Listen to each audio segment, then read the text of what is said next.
பயப்படுறியா? அதான் நான் என்ன மோட்டார் இருக்கேன்ல. ரூம்ல வேற சத்தம் கேக்குது? ஏன்யா பயப்படுற? டேய் யாரா அவன் உள்ள? டேய் ஏய் யாரா அவன்? டேய் இப்ப நீ வெளிய வரல பெட்ரோல் ஊத்தி குளிச்சு போறடா டேய். நீயா? என்னையா களத்து மேட்ல 10 மீட்டர் நெல் அடிச்ச மாதிரி வர்ற? இவ யார் இந்த பொம்பளை? மோட்டார் ரூம்ல என்ன பண்ணிட்டு இருந்தீங்க? ஒரு அட்ரஸ் கேட்டா தம்பி, அத உள்ள போய் டீடைலா சொல்லிக்கிட்டு இருந்தேன். அட்ரஸ் கேட்டா? இதோட உனக்கு 99 தேங்க. ரொம்ப நாளா உங்களை ஒண்ணு கேட்கணும். என்னடா? நீங்க பயப்படாம தானே எத்தனை பிரச்சனையை சந்திக்கிறீங்க, எத்தனை பஞ்சாயத்தை பாக்குறீங்க. ஆனாக்கா உங்க வீட்டுக்குள்ள போறதுக்கு பின்வாசல் வழியாவே போறீங்களே, இதெல்லாம் நம்ம கெத்துக்கு அசிங்கமா இல்ல? அதுக்கெல்லாம் ஒரு காரணம் இருக்குடா. என்ன? முன்பக்க என் மாமன் மீசக்காரன் இருக்கா பாத்தியா, அவன் நடமாட்டம் ஓவரா இருக்கு.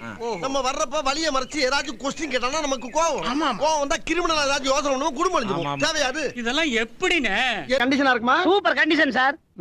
ஓட்டி பார்க்கலாமா? உங்களை எப்படி சார் நம்புறது? இந்த ட்ரைசைக்கிள் வச்சுட்டு ஓட்டி பாக்குறேன். ட்ரைசைக்கிள் என்ன விலை, ஆட்டோ என்ன விலை? என்ன விளையாடுறீங்களா? என்ன சார் கலாணிப்பட்ட பேசுற மாதிரி பேசுறீங்க? ஒண்ணு நம்பி வாழுங்க இல்ல நம்ப வச்சு வாழுங்க. ரெண்டு கட்டான வாழ்ந்தா என்னன்னு அர்த்தம்? இஷ்டம்னா கொடுங்க, இல்ல வேற இடத்துல ஓட்டிட்டு போறேன். சார் நில்லுங்க சார். உங்களை பார்த்தா டீசெண்டா இருக்கிறீங்க. வண்டியை விட்டு ஆட்டோ எடுத்துட்டு போங்க.